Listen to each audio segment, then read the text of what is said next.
पूरी body active हो जाती है, सारे पॉइंट्स एक्टिव हो जाते हैं। अच्छा, जहाँ पर कुछ लोगों की नसें नीली पड़ जाती है, पैरों की नसें नीली पड़ जाती है, वेरिकोज की प्रॉब्लम आ जाती है, पैरों में सूजन आ जाती है, उसका एक बहुत अच्छा ट्रीटमेंट है, क्लैपिंग से संबंधित ही है वो। हमारे जितने भी चैनल्स आते हैं ना, यहाँ से आते हैं, यहाँ पे पॉइंट होता है, यहाँ से होते हुए जाती है, ठीक है, यहाँ से शुरुआत होती है। तो पूरे बॉडी को हम जो है क्लैप करते हुए जाएंगे, थपकी देते हुए, पहले यहाँ पर देंगे, फिर ऊपर तक पूरा ये। वाह, क्या काम किया मैंने, अपने आप को शाबाश दे। ये पूरा, फिर हाथ पलट के पूरा ये वापस, दूसरे हाथ से करें, तो सारी जितनी आपकी नसें बंद है ना, सब खुल जाएंगे एकदम से।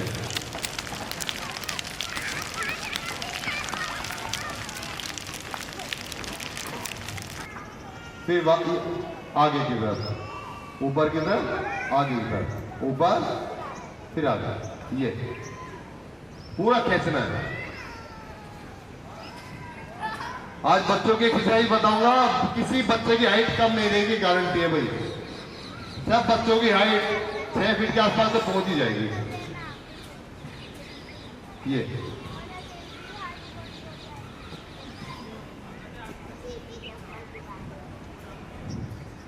अब पैर को खोले, अंदर बाहर। मौसम भी अच्छा हो रहा है ना।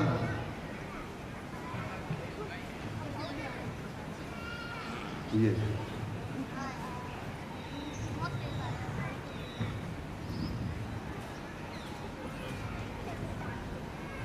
अब इनको ऐसे गोल घुमाएंगे ऊपर, क्लॉकवाइज एंटी क्लॉकवाइज। ये जॉइंट्स की एक्सरसाइज हम लोग करते ही नहीं, ये बहुत जरूरी है।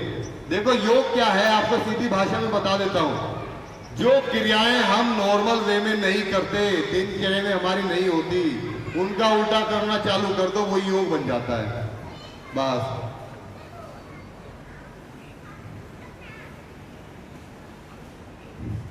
अब ऐसे करके बैठे, मैं थकान की बात कर रहा था। हाँ, इसमें एक तो ये यही कर रहे हैं ऐसे, इसको एक एक करके ऐसे चलाना है।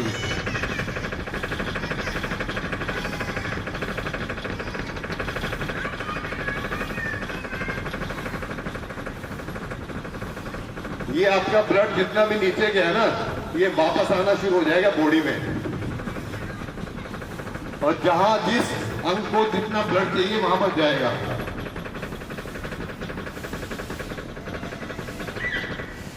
अब दोनों एक साथ, दोनों एक साथ।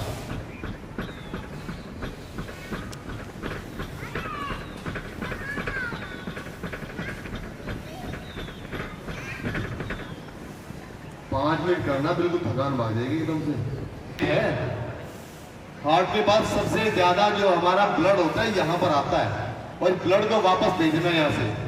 तो अब ये दबाओगे ना, और ये अगर आपका पेट टाइट है ना, ध्यान रखना, ये पिंडलियां भी टाइट होती हैं। अगर आपकी पिंडलियां मुलायम तो पेट भी ठीक रहेगा आपका। जिसको गैस बनती है, एसिडिटी बनती है, डाइजेशन अच्छा नहीं होता है, तो आपको ये पिंडलियां रोज दबानी है। भैया ज्यादा प्रॉब्लम हो रही है तो इसको तो दोनों टाइम भी दबा सकते हैं, दोनों पैर। और कोई दूसरा ना दबाए तो खुद ही दबा लेना यार, अपनी सेवा खुद कर लो।